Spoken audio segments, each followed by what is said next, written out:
तो यो लिखना आसान है मेरे लिए, क्यों मैंने बचपन से ये लिखा होगा। मैं इस साइड में लिखने का आदी रहूंगा ना अपनी जिंदगी में सालों तक। फिर मेरे को बाद में पता चला कि ऐसे अगर मैं ऐसे लिखता हूं ना तो एक्चुअल में सिर्फ 15% स्टूडेंट्स को कैटर कर रहा हूं, तो बाकी सब मेरे पीछे होते हैं। तो फिर मैंने ऐसे लिखने की आदत डाली। अब मैं क्या कर रहा हूं, सिर्फ 15% को छोड़ के बाकी 85% को कैटर कर रहा हूं। आपको समझ में आया? हाँ, मैंने मतलब, लेकिन इस चक्कर में मैं जब यो लिख रहा था ना तो ये आसान नहीं था। ये हाथ है ना बहुत दिन तक ऐसे रहे, ये हाथ बाहर आता है लिखते लिखते, ये हल्का सा बाहर आने लग गया है ना। तो उससे क्या होता है, पहले 1 साल तो मतलब मेरे हालत ये होती थी, मैं इस साइड सो नहीं पाता था, दर्द होता था, खाना नहीं खा पाता था। लेकिन मैं लिखता रहा लिखता रहा लिखता रहा लिखता रहा, दर्द भूल गया। पैर में छाले होने की भी एक सीमा होती है ना। अभी आपने देखा होगा कोरोना के टाइम पे लोगों ने नारियल पानी खूब पिया है ना। तो अपना ही कोई स्टूडेंट नारियल छीलने में लगा था, कोरोना आया तो उसके घर वालों ने उसे नारियल छीलने में लगा दिया कि नारियल काट। तो नारियल आपने कभी देखा नहीं है वो, तो देखा है आपने, उसमें चक्कू का बिल्कुल भी कमाल नहीं होता। वो तो डेफिनेटली नाइफ तो बड़ा चाहिए होता है, लेकिन एक्चुअल में क्या है ना, उसमें अगर आप देखेंगे ना तो पहले 2 दिन के अंदर, पहले दिन, एक दिन में एक आदमी नॉर्मली 50 से 60 नारियल काट देता है, 50 से 60 नारियल। उसके बाद में है ना अगले 3 हफ्ते तक वो इस हाथ से खाना नहीं खा सकता। ये है ना, ये ठेस पड़ती है, फिर उसके बाद लाल होने चालू होते हैं, फिर यहाँ छाले पड़ते हैं, फिर यहाँ से खून निकलता है, वो काटता रहता है काटता रहता है काटता रहता है काटता रहता है काटता रहता है, ठीक है ना।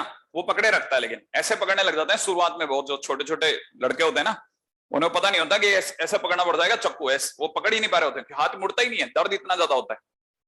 अपन क्या है, अपन तो वो पानी पीने के टाइम पे ध्यान ही नहीं देते कि यार इसको इतना दर्द हो रहा है क्या।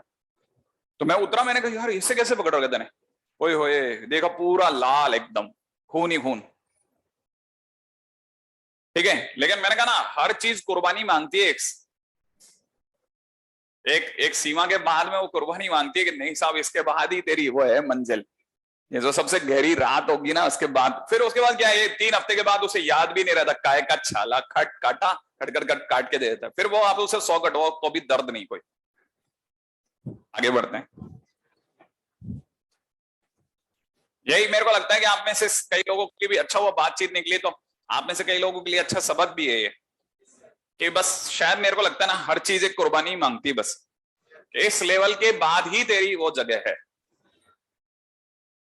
और वो लेवल है कि आपने जैसे मान लीजिए आपको लगता है 50 क्वेश्चन करते करते आपको नींद आ जाती है, तो फिर आप 50-50 करते रहो, 3 हफ्ते 4 हफ्ते तक 50-50 क्वेश्चन करते रहो।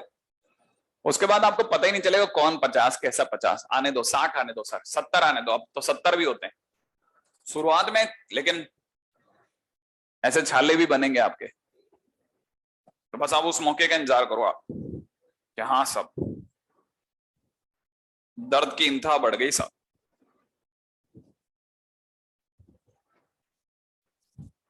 मैं ना एक्चुअल में क्या है ना, पहले मैं सोचा करता था कि ये तो मेरा मतलब, हालांकि मैं इसमें पढ़ाने में तो शौक से आया था, ठीक है, क्योंकि ऐसे जैसे चॉइसेस थी ना, तो मैं पढ़ाते पढ़ाते फिर मेरे को पता चला कि घर वाले ये कहते थे ये तो मास्टर है।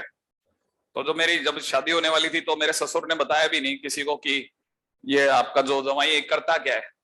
क्यों? क्योंकि मास्टर कौन बोलेगा, ठीक है ना। और वो भी प्राइवेट का, समझ, गवर्नमेंट में टीचर हो तो फिर भी चलो टीचर है, प्राइवेट का तो मास्टर है, ट्यूशन पढ़ाता है, ट्यूशन पढ़ाता, कोचिंग को कोचिंग नहीं कहते थे उस समय, ट्यूशन पढ़ाता था, क्या इंट्रोड्यूस भी नहीं करवाते थे। तो सभी की तरह से प्रेशर ये था ये फील्ड छोड़ दो आप, और ये छोड़ करके फिर मैंने अपना खुद का बिजनेस चालू करा। लेकिन बिजनेस में मैं ऐसा, जिसे कहता ना, मैं गलत जगह पर, मैं गधों को गुलाब जामुन बेचे। मैंने एक HR एजेंसी डाल दी खुद की, और मैंने नौकरियां दिलाने का पुण्य काम करा। 1500 से ऊपर लोगों की मैंने नौकरियां दिला दी, लेकिन मेरे को 1 पैसे का फायदा नहीं हुआ, क्योंकि जैसे ही पैसे मांगने जाता था ना तो ऐसा लगता था जैसे तकाजा करने जा रहा हूं मैं, ठीक है ना। तो इन रिटर्न मेरे को कुछ हासिल नहीं हुआ, तो फिर मैंने धीरे धीरे वो भी बंद करा। तो फिर मेरे को लगा कि यार मैं कुछ और पढ़ाई कर लेता हूँ, तो फिर मैंने CCNA का कोर्स कर लिया। आप बाद में देखेंगे तो CCNA के कोर्स के बाद CCNP करने की सोची मैंने, चलो उसका सर्टिफिकेट भी ले लेते हैं, ठीक है ना। तो इसका सर्टिफिकेट, उस समय ऐसा होता है ना, ये भी नहीं मिल रहा, चल ये कर लेते हैं, चल ये कर लेते हैं, ये कर लेते हैं, आप आगे आगे आगे सोचते हो तो चलो ऐसा ऐसा सोच ले, तो फिलहाल वो भी हटाया। फाइनली मैं परेशान होकर के मुझे यही समझ में आया कि मेरे को एक ही चीज आती है, पढ़ाना। मैं अपने पढ़ाने में आ गया, और फिर पता है, फिर मैंने अपने को छुपा लिया तकरीबन 1 से 1.5 साल तक, घर वालों की नजर से बिल्कुल छुपा लिया, ताकि मेरे को कोई जान ही नहीं पे, मैं डूबता ही चला गया इसमें। ऐसा हुआ है किसी टाइम पे 2005 2005 अब बड़े मस्त है। लेकिन मैं अब भी, जैसे मैं फिर जब ये प्रोफेशन में आया तब भी मेरे को आईटी और ये सब है ना, उतना मैं फील नहीं करता था। लेकिन मेरे को मजा कब आया और भी ज्यादा, जब पढ़ाए हुए बच्चे सिलेक्ट हुए, फिर मेरी उनसे बातें होती थी। तो जब बातें होती थी ना, तब मेरे को पता चलता था, अच्छा आईटी का ये मतलब है जिसे मैं पढ़ा रहा हूं।